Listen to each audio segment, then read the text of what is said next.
live. Still wait for it to say that I'm live. It's live. Excellent. Okay. Surveys and sample poll from North Carolina where the response rate was so incredibly low. Do you remember what that response rate was? Percent. Yeah, it was like they asked 50,000 people and 1,000 people respond. Typically, how they poll people. It's a terrible, terrible system. The polls don't accurately reflect the feelings of the American people. They reflect the feelings and thoughts of the people who feel most passionately of answering these surveys. And you know what I just found out? I found out some anecdotal evidence. Now, I want to specify this is anecdotal, which means it's just stories that I read in an article based on something that a guy went through. But basically, he's asking like a bunch of people, like, hey, have you ever participated in a poll in regards to the election? And a lot of people are saying, yeah, I told, and I totally lied. Like, great. So not only are there not a lot of people participating in the polls, but the ones that do, there are a bunch of people also lying. It's like, great. Fantastic. Now, I say all that because I talked to my wife about this. My wife's like, well, why don't you come up with a better system? And I'm like, I'm thinking about it. I'm thinking about what better system we come up with. My wife, her ever loving need to kind of chide me and prove me wrong, showed me a text message last week. And she showed me, hey, look at this. Somebody contacted me to participate in a survey. And I'm like, that's crazy. So what'd you do? And she's like, I responded and I participated in the survey. And don't you know, if you participate in one survey, they're going to keep contacting you for surveys.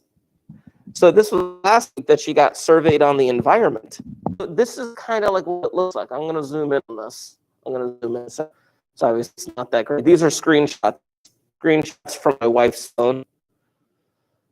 But she's getting this text messages saying, thanks for participating, blah, blah, blah, blah. And now our next question.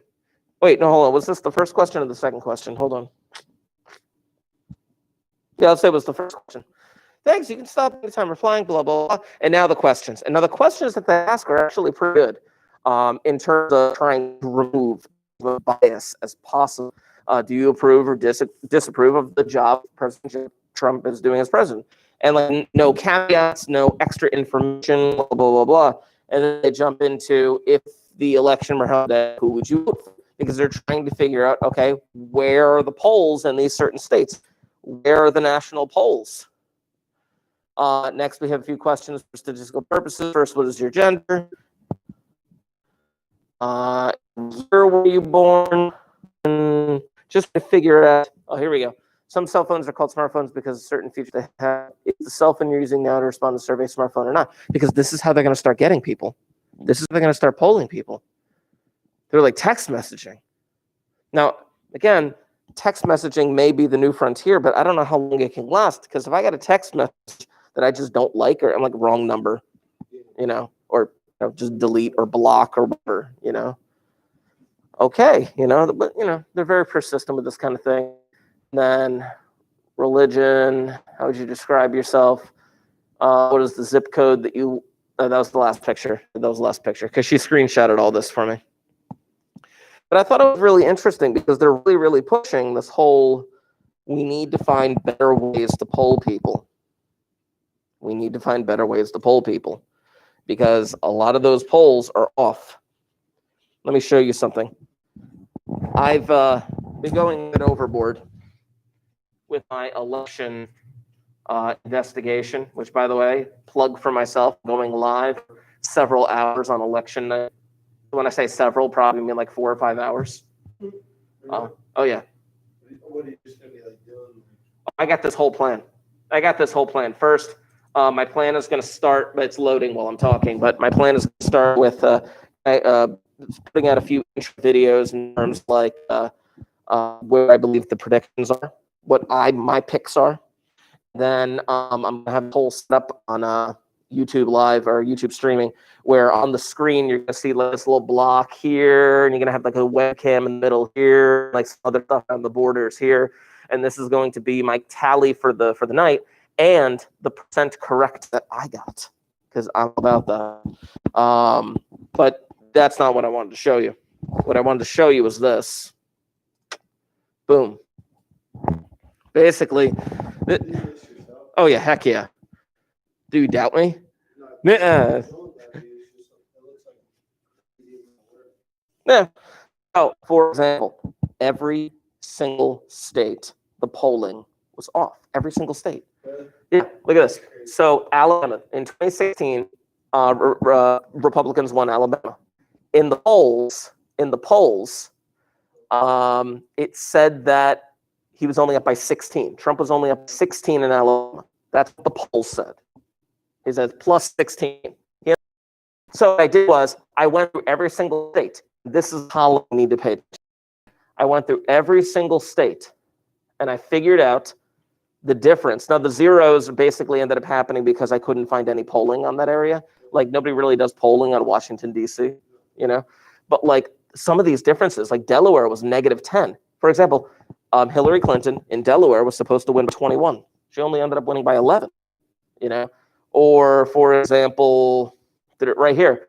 In Kansas, it was up by 24, but then he only ended up by 23, 21, I should say. So it's like a tiny difference here. So what I did was every time the Republican won the state, I put the difference here. Every time the Democrat won the state, I put the difference here. Interesting part. I scroll down to the bottom. Oh, it means that, for example, Florida, polling for Clinton. And it ended up being Republicans +1. So the state flipped from the polling. Yeah. So I kept track of that. They're all formulas. Just so you know. Like, look at this. If I click on the word flip, it's not like I'm actually typing in the word flip. If you look at the formula bar.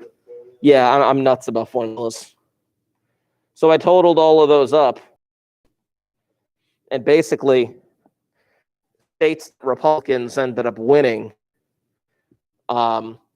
The polls actually went back in the Republican direction over 120 percentage points. And for the Democrats, it actually was -27 for the states that they won. It is a lot. So my whole deal is accurate polling. I want accurate polling. How do we get accurate polling? Clearly, calling people is not going to work because people don't want to answer their phones. We're getting 2% response rates. So polling companies are finally trying to figure out better ways of doing this. Will it work? I have no idea.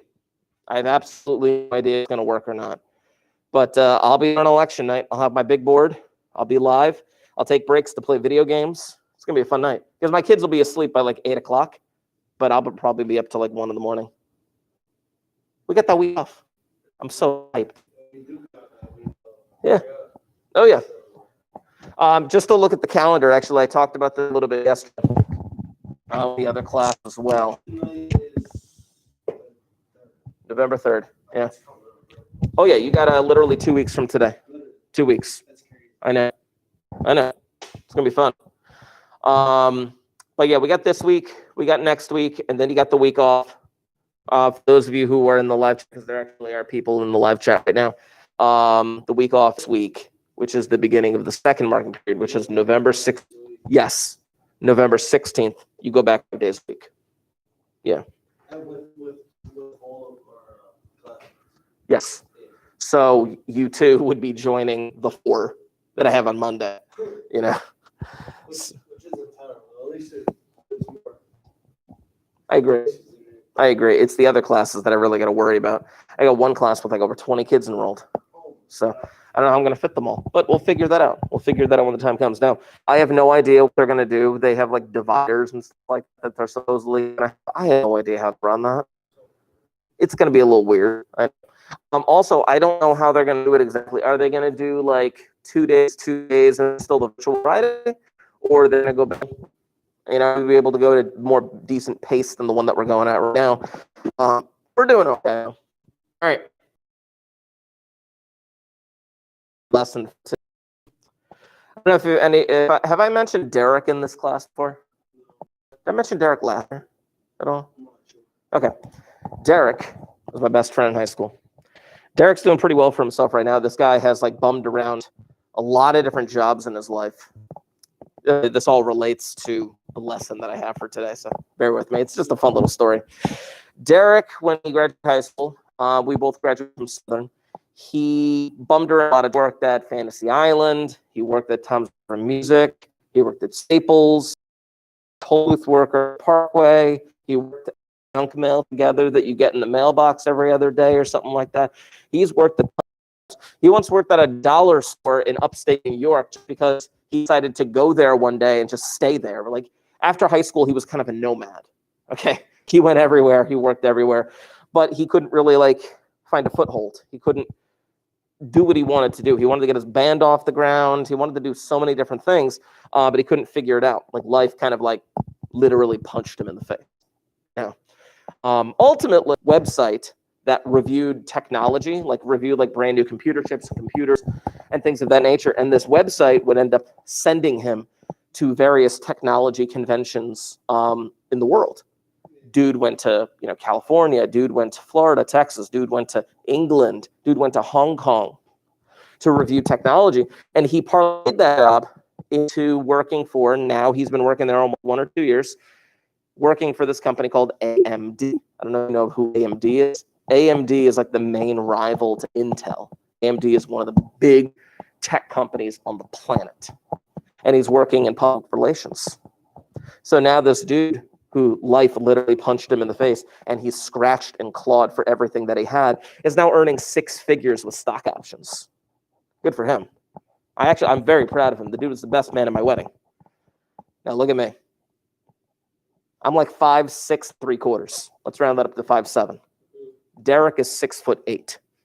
6'8"? He's 6'8". This is no joke. I wish I was 6'8". Yeah, the dude's 6'8". I gotta try to find a picture of him on my phone. Probably I can connect to Facebook or something like that. But the dude's yeah, very much so. When we took the wedding photos, it was literally like I had to stand on the top step and he was like on the floor. When we drove anywhere, I drove a 92 Geo Prism. And the 92 Geo Prism was so small that I hit my head trying to get out of it. You can imagine him. Was he 6'8" in high school? Yeah. He hit a growth spurt. He hit a growth spurt in middle school where he ended up, he grew so fast, his kneecaps literally split in half. Yeah, kneecaps literally split in half. It's, a pain he's lives with today. But hold on, let me bring this up. So I have a couple pictures of him, actually. Here's one photo of him getting ready for his job. You can see how tall he is there. Yeah, he's 6'8". I know, he is. And then there's one photo on Facebook from a wedding. We're dancing in it right there. Yeah, but look, he's slouching. Look at him. He's slouching in the photo. And he's still towering over us. Yes. But now here's my point, though. Would you consider Derek to be an outlier? An outlier. I mean, how about rate? Another is 5'9", one kid who was maybe like 6 foot, let's just say. And then Derek. 6 feet. It'd be like, just look something an outlier. It says my connection is unstable. Please wait while we try reconnecting. Okay, that's weird. I don't know. Anyways, yeah, he is going to end people. Right? He's so small. Like yeah. No, he would tell you no. In his mind, I think he wishes he was like 6'2" or something like that. No, he couldn't. Yeah, because growth spurt, his kneecap on both knees split in half. It's really bad problems. Anywho, here's what I need. Those notebooks and open. There it is.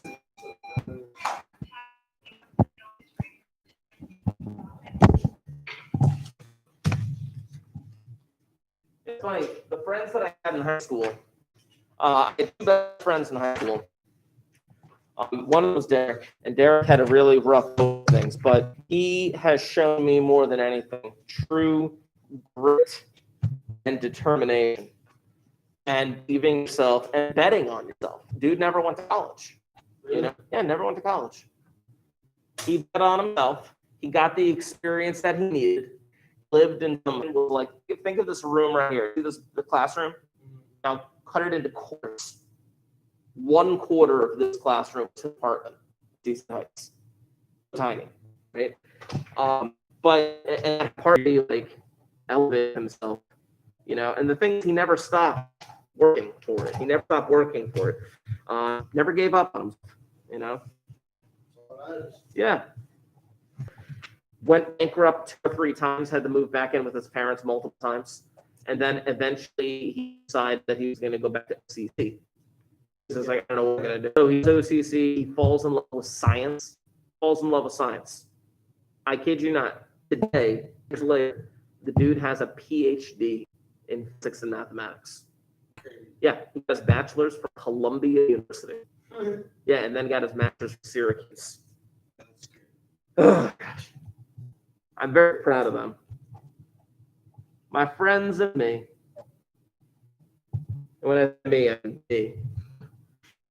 So now I'm not going to do 5'7". I'm going to 67.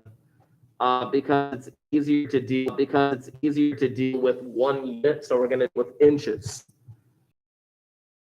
I'm going to put 67 because it's easier to deal with 1 unit, so we're going to do with inches. Continued. Sorry, I didn't want to write out the word continued. So then my other friends, there's another friend who's 5'7", another friend who's 5'8", another friend who's 5'9", another friend 5'9", another friend who's 6 feet.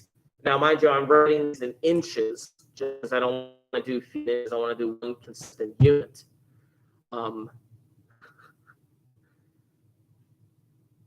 Did I get that 70 right? Hold on. Oh, no, it's not 70. I apologize. 6 feet is actually 72 inches. 6 feet is actually 72 inches because you do 6 times 12. I don't know why I was thinking 5'10". But then when you get to Derek, there's Derek. So tall. So stinking tall. Here's what I want to show you. Now, as a side note, his wingspan is kind of like insane. Kind of like 8'5", 8'6". When I was in high school, when I drove the Geo Prism, I had these. I simply 2 Star Wars characters dashboard. It was him and me, and I was Han Solo, and he was, of course, Chewbacca. Anyway, I want to show you something from last week. You don't have to pull these out right at all. I just want to kind of review this with you a little bit. I'm going to spin my calculator. First, I'm going to take this data, and I'm going to enter it in my calculator. This is a review from last week because we're going to write down some information. Last week, when we wanted to enter our data, well, first let me reset the calculator just for the sake of argument. And then let me go hit stat, and then we'll go into the word edit. And this, again, review from last week, this is where we entered in our data. Last week, you entered in a bunch of data in regards to Super Bowl scores and things of that nature. So I enter my data into list 1. Now, I need a bit of information. I would like to know, what is the average height? So I hit stat. I go over to calc. And these are written in your note from last week. 1 var stats. 1 var stats will knock out analysis we need. There's 2 pieces of information that I need here. 2 pieces of information. I need this thing called X bar, and I need this thing called S, otherwise known as standard deviation. Now, you know what an average is. You know that an average is just adding everything and dividing by however many you have. You've done averages for years. Standard deviation is not something that you're as familiar with. Standard deviation is average deviation from the mean. Average deviation from the mean. So for example, me, I would deviate negative 2.5. No, not 0.5. Negative 3.5. Yeah, I would deviate negative 3.5. negative 3.5, negative 2.5, negative 1.5, positive 1.2, and Derek would be a positive 9.5. Derek's deviation is clearly the largest deviation that we have. But if you were to average those deviations together from a positive perspective, that is very close to what the definition of standard deviation is. On average, people deviate about 5 inches from the mean. Is that actually how tall your whole friend group was? Give or take, yeah. In high school, give or take, yeah. I think out of that entire friend group, I gotta say, like, I only really talk to 2 of them anymore. Mind you, I've been out of high school almost 20 years, so it's been a while. Yeah. Oh yeah, Derek's always moved away. He's living in Austin, Texas now. Austin, Texas, because that's where one of the headquarters of AMD is.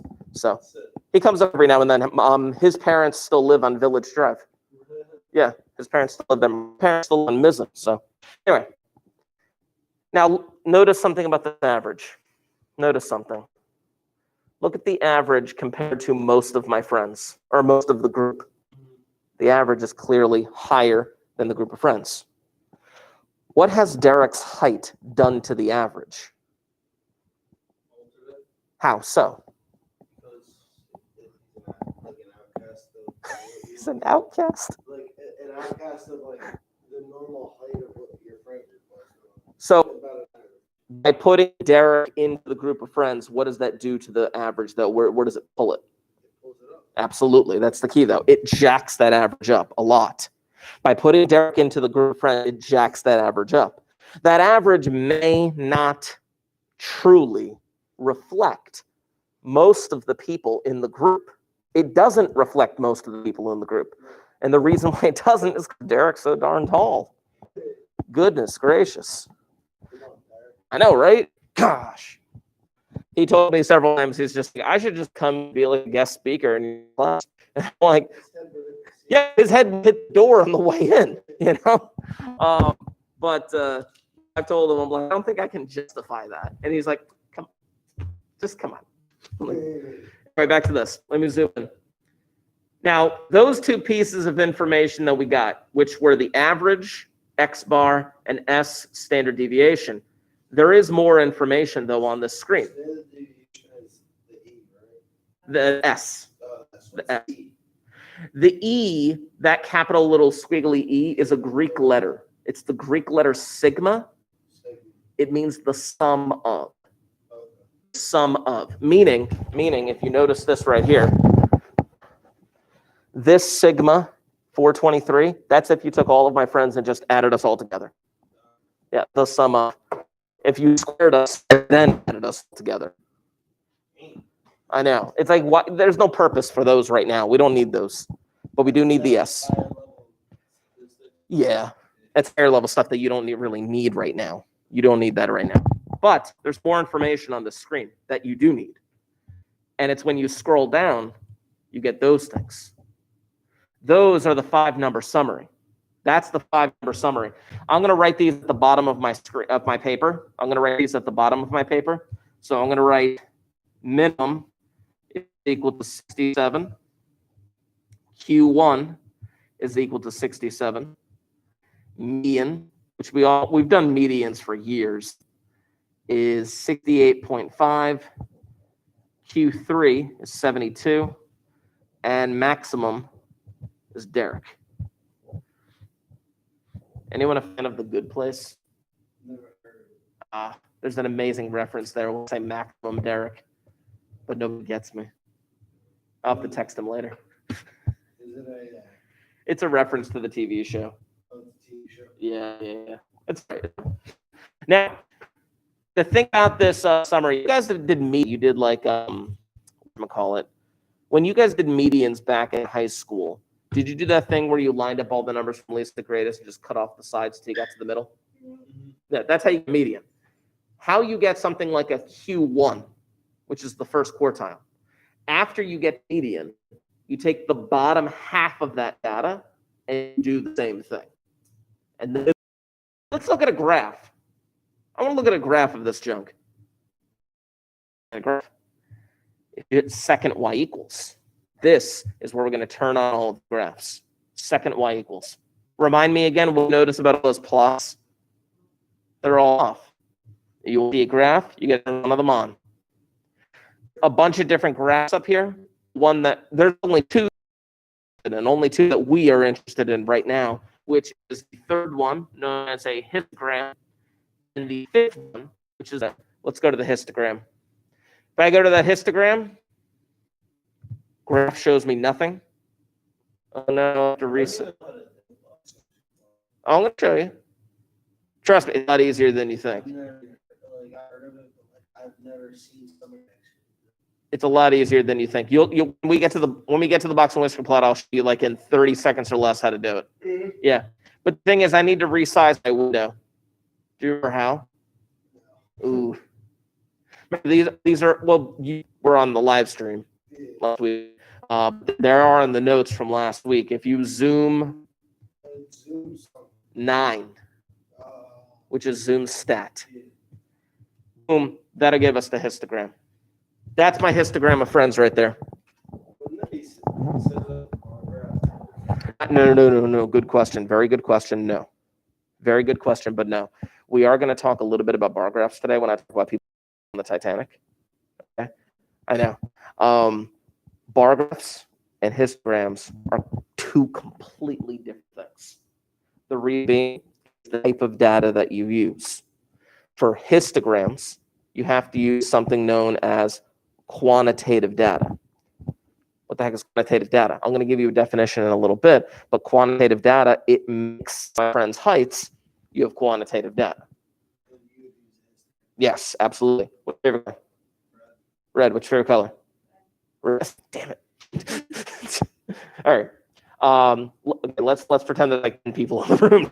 Okay. So like red and there's blue and there's black and there's purple. Okay, let's just pretend that was all those people. Okay.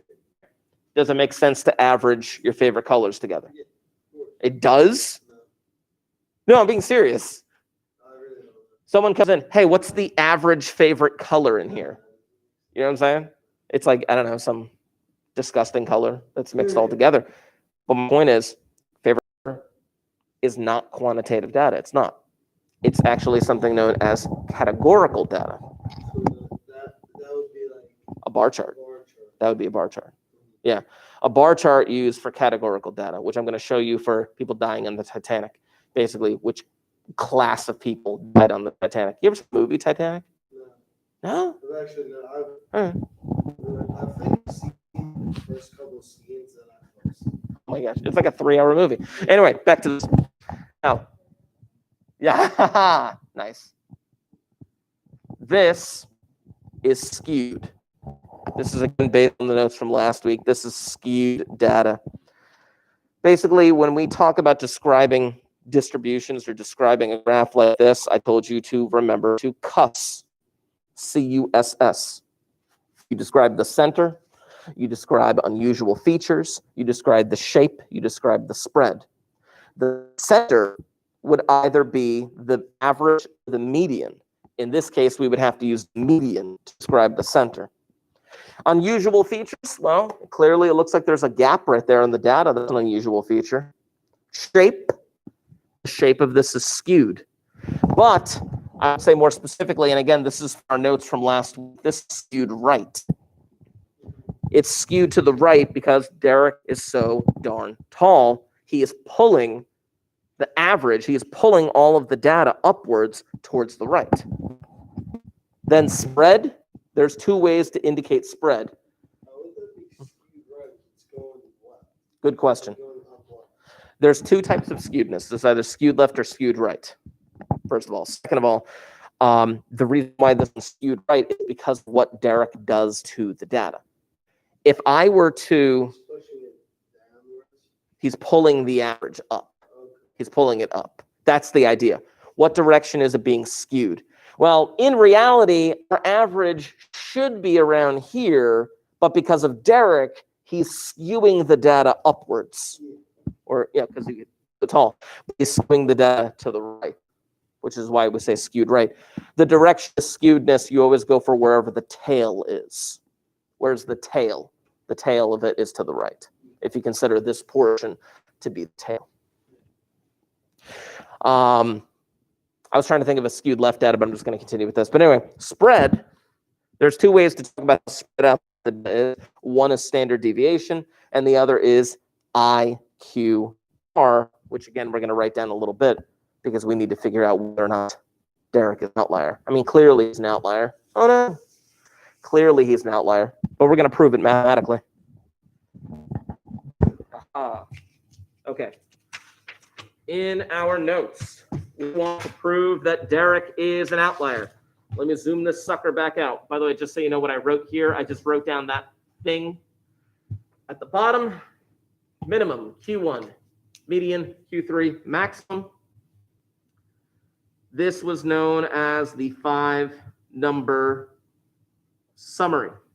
If you're ever asked about a 5-number summary, that's what this junk is down here. That's the 5-number summary. To show a data point is an outlier, that point must be outside the following range.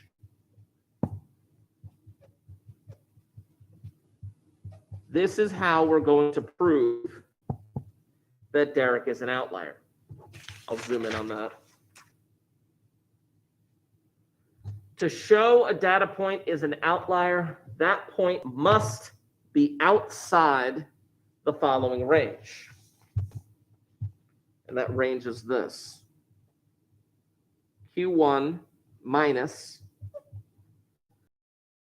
IQR, comma, Q3 plus 1.5 times IQR.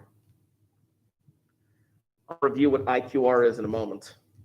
But this is the general way that you can prove whether or not a data point is or is not an outlier. If the data point is inside, it's not an outlier. It's perfectly fine. But if the data point is outside that range, then yes, you can designate it to be an outlier. Okay. Minus. Yes, I was about to write that. It's just a subtraction of those two. Think of this. You guys years have been taught range. How did you calculate range back in like middle school? Range, I think, was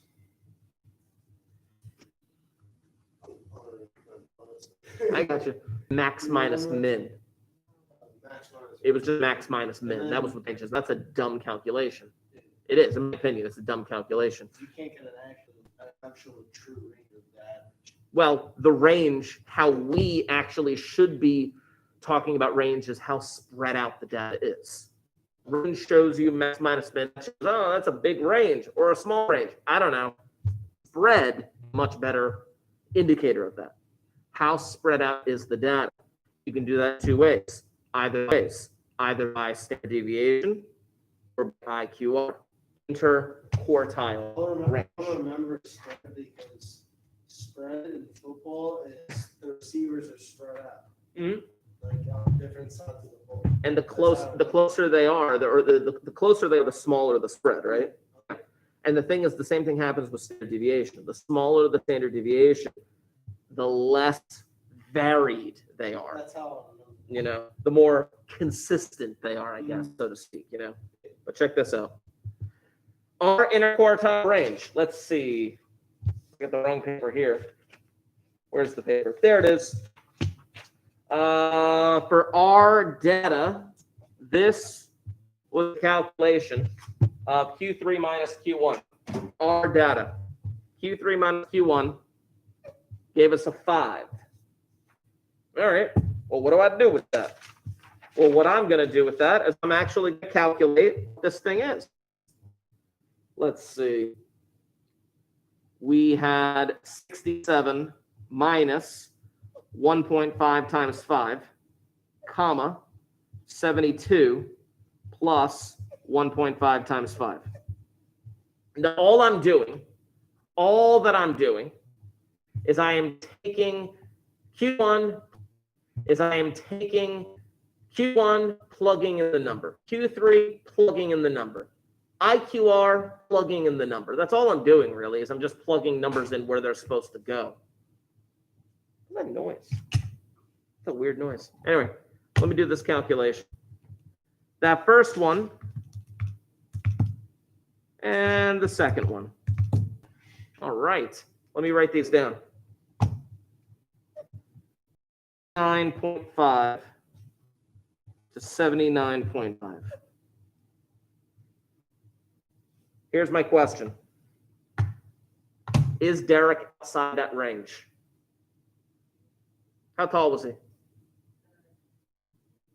8. He's outside that range.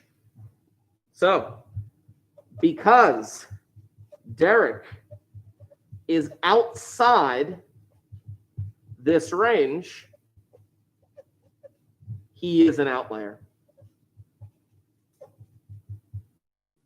We can't say that anymore.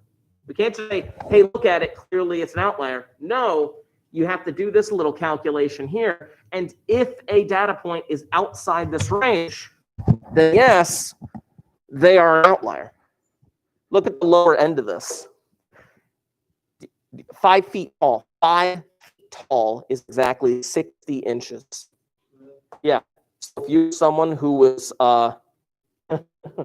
then you'd be an outlier to our group, our little group of friends. My sister, my oldest sister, her high school yearbook says best remembered for being almost 5 feet tall. Yeah.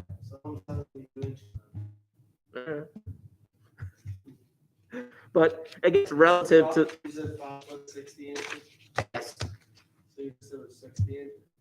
No, she was almost. She was like 59 and change. Oh, so she was 4'11". Yeah, and change. I know, very weird. Okay. Now check this out. A couple of pieces of information before we talk about people die on the Titanic. Let's talk about analyzing Derek a little bit more. That seems like a good guy. He is a good guy. You gotta meet him.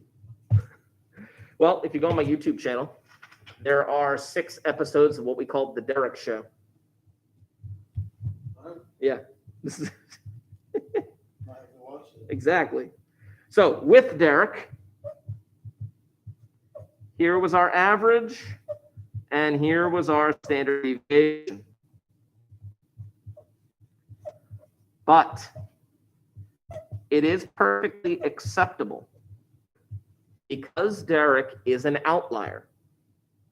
It is acceptable to run this analysis one more time without Derek. It is perfectly acceptable to run an analysis both with and without Derek. So I'm actually going to go into my data right now. I'm going to zoom in on this. I'm going to go into my data, and I'm going to remove Derek from that list. I just did it. I removed Derek from that list by deleting, and now I'm going to run that one var stat one more time. Look what happened to the average. Look what happened to the standard deviation. By removing Derek, the average of the group of friends goes back down to where we all actually were. By removing Derek, because again, remember, it was like me at 67, another friend at 67, one at 68, one at 68. 4 of us were all within an inch or two of that average. Now, remember what I said about standard deviation. Standard deviation is a measure of spread. How spread out. By removing Derek, it still has the same shape, kind of. It still has the similar shape to the one it was before, but it's much closer together. It is much closer together, much more consistent. So a couple of indicators here.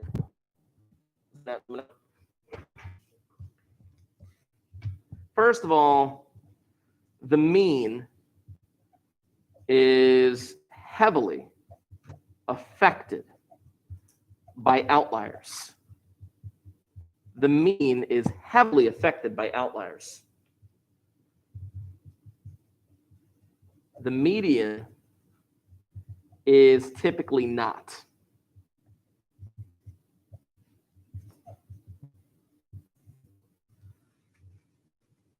So if you're going to be dealing with the mean, as I said last week, you really want to be dealing with symmetric data. If it was symmetric, if the graph looks symmetric, yeah, the mean is pretty good. If it's symmetric, there shouldn't be outliers. But if you have something that's heavily skewed in one direction or the other, you may end up having an outlier. Without Derek,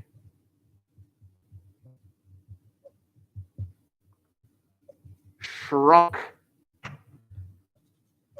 and became more consistent. When you have a smaller standard deviation, you have something that is a bit more consistent. You have a larger standard deviation. A larger standard deviation means that everything is much more spread out, everything a bit more varied. There's more chaos kind of potentially going on here with people going whatever direction they want to go. But if the standard deviation is a lot smaller, it's a bit more compact, it's a bit more consistent. Crazy times. In Southern, when we did our graduation, when you guys graduate, or hopefully you'll have a real graduation, but when you guys graduate, you'll all be lined up by alphabetically by last name, correct? At Southern, we line up by height. I'm kidding. Yeah, we did. We did. So weird. I know. Well, the thing with the way they set it up, they had every row was boys and girls and boys and girls and boys and girls in the row sitting in the stands. We're all sitting girls, and the reason they did that, the boys had black robes and the girls had yellow robes. You know, when we graduated. So, yeah, Southern. Anyway. You know, I was gonna go to Southern all the way until 7th grade. Yeah. Yeah, I used to live in Wartown. Oh, nice. We're in Wartown. Do you know where the red schoolhouse is? Maybe. Lake, I think so. I think so. James Drive. Maybe. Nah, it's a journey. It's right in front of the red schoolhouse. I gotcha. You know where they have the haunted hayride every year in Wartown? I believe so, yeah. Is that off of Wells Mills? Yes, right off of Wells Mills. Okay. Right across the street, so. Okay. So very quickly, before we get to people dying on the, let's talk about this. Quantitative versus categorical. Quantitative versus categorical. Quantitative data that makes sense to average. It makes sense to take an average. Quantitative data, the root word is quantity. Quantity, amount, things of that nature. If you have quantitative data, and by the way, I got to show you the box and whisker plot after I draw this out. But you can do a box and whisker plot. Quantitative data. You could do a histogram plots. I don't know if you ever did or not, but stem leaf plots are a very common thing. You can even do this thing called dot plots. Dot plots are very silly. They're basically histograms, except you do dots. It's kind of stupid, but people like them. Now, in terms of a box and whisker plot, you only need 5 numbers to make a box and whisker plot. You only need 5 numbers total. Let me throw Derek back into this data, and then I'll show you what the box and whisker plot is. You know what I hate so much? What's that? Shakespeare.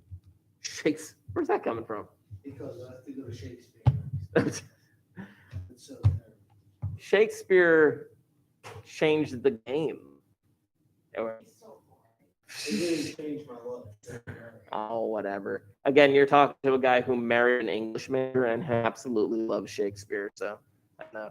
Oh yeah, so you're not. You're not going to get anywhere with me. Anyway, check this out. Zoom 9. Here's the cool thing about the box and whisker plot. I'll come here with this. The way that you create it. Now, typically, there's supposed to be another whisker right here, right? But there's no whisker here for the following reason. This number is your minimum. This number is your Q1. This one is your median. This one is your Q3. And this one is their maximum. So, Yeah. there is no Q2. Q2 would be the median. Correct. There technically is a Q2. It would be- It's just called median. Yes. Yeah. So, when you guys request In my group of friends, yes, was the shortest. it would be the minimum. Yes, technically. Now, because of the way because I don't have a lot of data points, the minimum and the Q1 just so happen to be the same number. That doesn't always happen. That doesn't always happen. And of course, Eric, the maximum here. You know. But yeah, boxing was typically how they made of the just wherever the numbers are. Would you draw that yourself? Yeah, you totally can. You know, like this would be 80 up here. This would be whatever the median is. I don't even know what the median was. Yeah, that would be like 72 right here. You know, like you just put that on a number line. You know. Now let's talk about categorical data because I want to talk about people dying on the Titanic. Oh yeah. Now, first of all, categorical data. I've talked a little bit about this with your favorite colors. Categorical data doesn't make sense to average. It doesn't make sense to average. If I asked, like, you know, hey, if you could vacation in whatever city you wanted to go to, what city would that be? Name one. Abu Dhabi. Okay. Name a city, any city. What? All right. So nowhere? What's the average of Abu Dhabi and nowhere? It doesn't make sense. That's categorical data. Categorical data. There is a certain, now they also call it qualitative data. Qualitative data. There's a certain quality or, quote, category that you can put the data into. Typically presented as a percent or count. For example, people saying who they're going to vote for president. You can typically give that result as a percent or as a count. You know, this many people said they'd vote for Trump. This many people said they'd vote for Biden. This many people said they'd vote for someone else. That's a count. Or you could say this percentage of people Trump, this percentage people Biden, this percentage people someone else. That is categorical data. Now, as I mentioned, a bar chart is definitely one way of presenting categorical data, but there is a much more famous way of presenting categorical data. It's a pie chart. Who's Biden's Running mate? yeah. Kamala Harris, senator from California. She ran for president on her Attorney General of California. She's, you know, but now she's currently one of the senators from California. You know, so you probably see her a lot during the Supreme Court nomination process because she's one of the people asking questions. Oh yeah, they're probably gonna get Amy Coney Barrett approved or voted on this week. Yeah. You know, so crazy. Let's talk about people dying. What are the measurement at last time? Typically presented as a percent. Oh, it's typically presented as a percent or count, like the number of people who voted for this or the number of people who selected this or something like that. It makes more sense to do it that way. Because like if I took everyone's shoe size, for example, you know, I couldn't say like your, you know, shoe, like your shoe size is like 12 or whatever, some junk like that. It's like, well, I can't really give this a count, but like if, you know, if her shoe size, I don't know what your shoe size is, I'm going to say like 8, 5.5. I don't know how shoes work, you know, but if I said, okay, you're 12, she's 5.5, I can average those together. That makes sense. You know what I'm saying? But it doesn't make any sense to present that as like a count. Like, okay, you gave me one shoe size, she gave me another shoe size, but those shoe size had a certain quantity attached to them that I could average together. city that you would on a vacation to. And a percent, actually. First of all, on the Titanic, over 2,000 people died. But the makeup of those people belonged to different classes on the boat. First class, second class, third class, and then people who belonged to the crew. There were 325 people who died in first class, 285 in second, 706 in third, and 885 in the crew. Work for you to get percentages. Here is the percent makeup of people who died on the Titanic. So almost 50%, I could say like 40%. 40% of people who died on the Titanic belong to the crew. I class. 72% of people who died on the Titanic belong to third class or the crew. That sucks. They couldn't really get out. They actually closed off a lot of for the crew, the people who were like shoveling coal into the engines and stuff like that. Like when the boat was sinking, they sealed off those doors because it was either try to get them out and let the boat sink even faster, or close the doors and give people a fighting chance. It's crazy. The Titanic was, what, 108 years ago? Now, there are two words I want you to kind of mold together. The first is the word relative. A relative chart is... Wait, so how many people are on the Titanic? Oh, good question. Total people on Titanic. I misspelled it, but there were that many passengers. Yeah.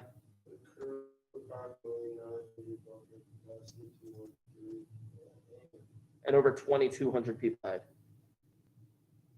Yeah. Is that more than 9/11? No. 9/11 was over 3,000. Yeah, 9/11 was over 3,000. Yeah. What happened here? What was I supposed to go? There we go. What? Come on, you. ImageMate just decides to stop working because it's a jerk.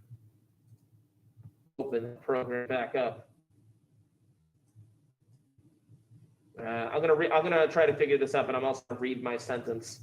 A relative chart is referring to a display of percentages. A relative chart is referring to a display of percentages. There we go. And I'm underlining the word percentages because I want you to equate those two words together, relative and percentages. It's all relative. If I were to just give you the count right here, this would still be categorical data, and I can create a whole bunch of stuff with this. I can create probably a good little bar chart with these numbers. Fantastic. But by showing you the percentages, now I'm turning this chart into a relative chart. Because the second I introduce percentages into the equation, it is now relative. Like I could say, 885 people died from the crew, which that's just a number. But if I said, well, man, 40% of the people who died were from the crew, all of a sudden you have an idea, oh crap, 40% of people, that's almost half. Now you have a much better idea as to the makeup of the people who died. You should watch the movie. It's 3 hours long, but it's pretty good. Let's draw a couple charts here. I'm going to wrap up with this. It's a couple of charts here.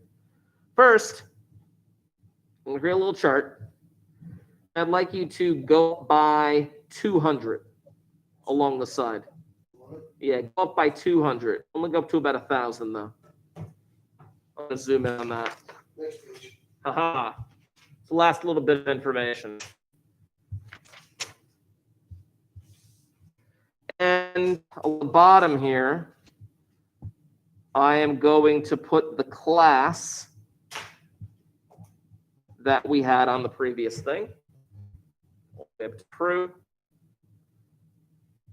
Down here, I'm going to label that actually as class. Is discrete method. I really one thing really interesting. Different types of voting systems and why, if you have more than 2 candidates, there is no voting system that's fair. Really? No, can't do it. If you have more than 2 candidates. If you have 2 candidates, it's fair. Not crazy. But if you have more than 2, it's mathematically proven there's no fair way to vote. Hillary Clinton. 60 million voted for Donald Trump, right? That's a clear distinction of 3 million people. 7 million people did not vote for either one of them. You know what I'm saying? They voted for someone else. That is true.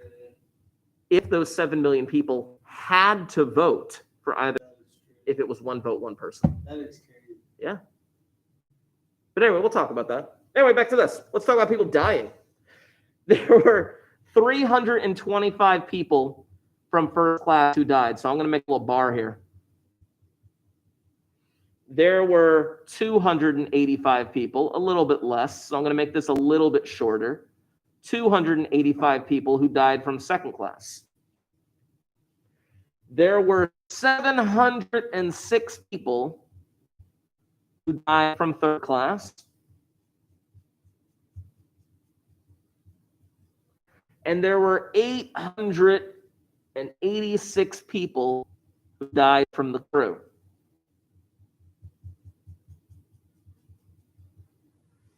This is a nice little bar chart that we got here. But we need to have proper labels. I'm going to give it a title. People dead on Titanic by class. So now, if someone were to walk in the room and look at this chart, not only would they think we're weird, but they would know exactly what this chart is saying. People dead on the Titanic by class. Oh, it looks like roughly almost 300 people died from first class, maybe a little less died from second class. Looks like over 600, maybe 700 people died from third class. Looks like over 800 people died from the crew. You can make that kind of stuff. But you got to make sure that you label things appropriately. You got to make sure that you label things appropriately. Now, check this out. I'm going to show you something very nice, actually. You can draw all this stuff out clearly. I know that you can. We can make bar charts. We can make pie charts. We can do whatever the heck we want. But check this junk out. I have to make sure I was on the right drive. Yeah, I have to keep track of that kind of stuff. Yeah, all legalistic junk. Check this out. First, second, third, fourth. How many people died from first class? It was like 200. It was like 285. And second class was a little. No, first class was 385. 285. Second class was 285. 285? Something like that. Yeah. It was 325, 285, 706. Right there. I don't really know. And then the 85. All right, check this out. For him to get it right. Class count. You wrote down like all the actual numbers. Yeah. Check this out. Check this out. Check this out. This is really helpful. Eventually, we're going to get to a point. Where we're going to have Google Sheets do this stuff for us. But check this out. I threw all this stuff into Google Sheets, and then I can highlight the 2 rows right there. And then I can go to Insert, Chart. Let me zoom back out a little bit. Look at that. It makes a pie chart for you. It's really nice. And when you click on the pie chart, check this out. When you click on the pie chart, look at that. It has all the percentages there as well. It calculates all the percentages. But now check this out. This is even greater because you guys need to know how to do this stuff eventually. You can customize. And you can change it from a pie chart to a bar chart. That's exactly what we just created. That's exactly what we just drew. Not only that, you can change it to your all's favorite color if you want. Let's make it red. You could do so much stuff with this thing. It's sick. But you need to know how to do it. Now, eventually, like I said, we're going to be able to collect data. I got to figure out how we're going to be able to collect data, considering that we can't go from classroom to classroom. But after you collect data, then we're going to go about a process of inputting that data and then creating graphical displays of that data. That's how we're going to connect everything together. That's how we're going to connect everything together. It's going to be phenomenal. So excited. Oh, people dying on the Titanic.